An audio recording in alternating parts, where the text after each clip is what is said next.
गर्भ में एक बातचीत, प्रसव के बाद जीवन पर एक दृष्टांत। एक माँ के गर्भ में 2 बच्चे थे। एक ने दूसरे से पूछा, क्या तुम प्रसव डिलीवरी के बाद के जीवन में विश्वास करते हो? दूसरे ने उत्तर दिया, बिल्कुल, जरूर कुछ तो होगा प्रसव के बाद। शायद हम यहाँ उसी जीवन के लिए खुद को तैयार कर रहे हैं जो आगे आने वाला है। पहले ने कहा, बकवास, प्रसव के बाद कोई जीवन नहीं होता। ऐसा जीवन कैसा होगा?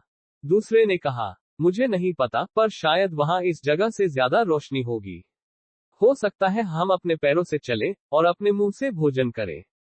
शायद हमारे पास और इंद्रियां हो जिन्हें हम अभी समझ भी नहीं सकते।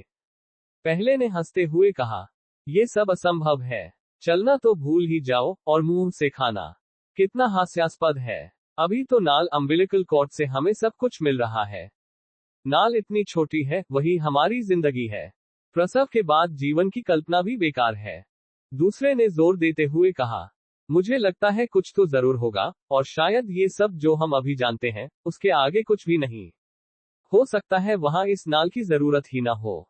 पहला बोला, अगर जीवन है तो अब तक कोई लौटकर क्यों नहीं आया? प्रसव ही जीवन का अंत है।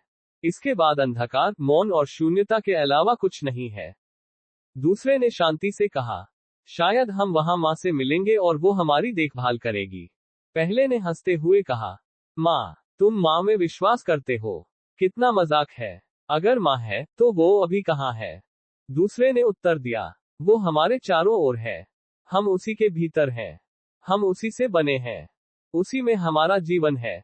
उसके बिना ये दुनिया संभव ही नहीं है।